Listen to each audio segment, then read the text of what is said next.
오늘은 SBS 금토 드라마 귀궁 15화 리뷰로 이번 회차는 그야말로 폭풍 전개였죠.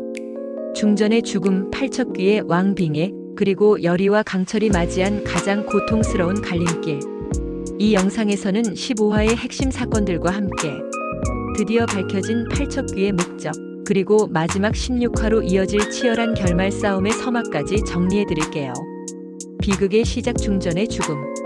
15화는 중전이 피를 쏟으며 쓰러지는 장면으로 시작합니다. 그녀의 몸을 지켜줄 유일한 방어막이었던 경귀석은 이미 그 효능을 잃은 상태였습니다. 왜냐고요? 바로 풍산이 준비한 술이 경귀석에 몰래 부어졌기 때문입니다. 그 술엔 화기의 기운이 스며 있었고 결국 중전은 무방비한 상태로 공격당했죠. 게다가 이 술을 전달한 이는 다름 아닌 왕의 최측근 내관이었습니다. 왕실 내부조차 뚫린 셈이었죠. 이날 중전은 끝내 숨을 거두게 됩니다. 그리고 이 죽음은 왕 이정의 마음까지 무너뜨리며 팔척귀에게 가장 치명적인 틈을 열어주죠. 왕 팔척귀의 빙의되다. 중전의 죽음을 목격한 이정은 슬픔과 분노, 혼란 속에서 자신의 정신을 붙잡지 못합니다. 그 틈을 파고든 건 바로 팔척귀. 경귀석이 사라진 순간 왕의 몸은 팔척귀에게 완전히 먹혀버립니다. 이제 팔척귀는 왕의 얼굴을 한 채 원자와 여리, 강철을 향해 직접 칼끝을 겨누기 시작하죠. 그의 말 한마디, 내가 직접 이 왕궁을 무너뜨릴 것이다. 그것은 단순한 분노가 아니라 100년 전 버림받은 용담골 사람들의 집단적 원한이 폭발하는 순간이었습니다. 열이 선택의 문 앞에 서다. 중전을 잃은 충격. 왕까지 팔척귀에 의해 빙의된 상황. 이제 여리에게 남은 선택지는 단 하나. 바로 저승사자가 되어 팔척귀를 천도하는 것. 하지만 그건 자신의 목숨을 걸어야 가능한 일입니다. 여리는 무섭습니다. 죽음 자체보다도 지켜주고 싶은 사람들을 두고 떠나야 한다는 사실이 더 무섭습니다. 그러던 중 그녀는 한 가지 진실을 알게 되죠. 강철이 몰래 골담초 꽃을 마셨다는 것.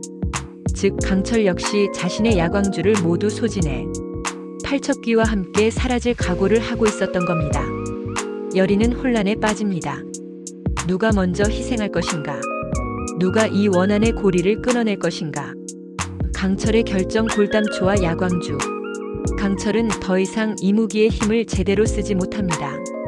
윤갑의 몸에 갇히며 점점 인간화된 신, 그리고 사랑을 아는 존재가 되었기 때문이죠. 하지만 가섭스님은 말합니다. 팔척귀 같은 원귀에 맞서려면 너의 야광주를 전부 소진해야 한다.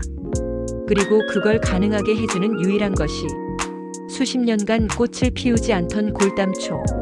그 골담초의 꽃이 바로 강철이 마신 신의 결정이자 희생의 상징입니다. 자신의 존재, 생명, 기억 모두를 소진하더라도 여리와 세상을 지키겠다는 강철의 의지는 비로소 이무기의 본질을 증명해주는 장면이었죠. 풍산 다시 살아나다.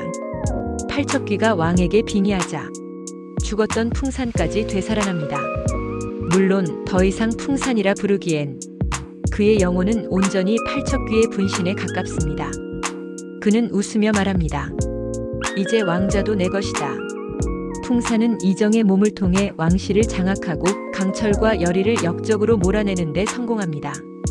이제 두 사람은 도망자 신세가 되었고 남은 가족인 원자마저 위협에 노출됩니다.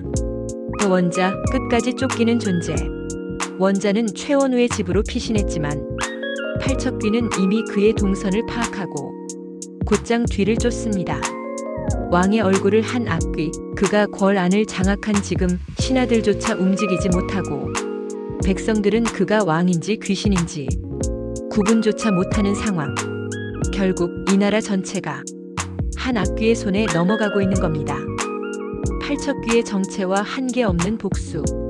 팔척귀의 본질은 100년 전 왕에게 버림받은 천금위. 그는 자신의 어머니와 아들을 구해달라 애원했지만 연종대왕은 그 말을 무시한 채 용담골을 적에게 넘겨버렸습니다.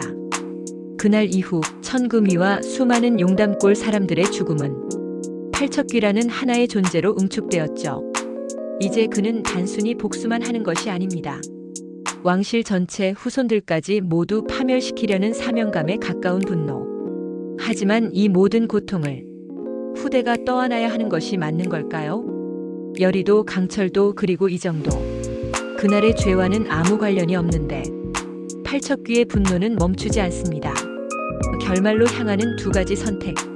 15화가 끝나며 귀궁은 단 1회, 마지막 16화를 남겨둔 상태입니다. 지금 상황에서 팔척귀를 천도할 수 있는 방법은 두 가지. 강철이 야광주를 모두 소진하며 팔척귀와 함께 사라지는 방법. 여리가 저승사자가 되어 직접 팔척귀를 데려가는 방법. 하지만 두 방법 모두 생명을 대가로 해야 한다는 것이 가장 잔인한 부분입니다. 이 드라마는 단순한 선과 악의 구도가 아니라 가해자도 피해자도 모두 상처를 입은 사람이라는 점에서 더 깊은 고민을 던집니다. 과연 마지막 선택은 누가 할까요? 귀궁 15화는 마지막을 향한 모든 비극과 선택의 도화선이었습니다. 16화 그 마지막 여정에서 누가 남고 누가 사라질까요? 다음 리뷰에서 완벽하게 정리해드릴게요. 구독, 좋아요, 그리고 여러분의 예상 댓글도 기다릴게요.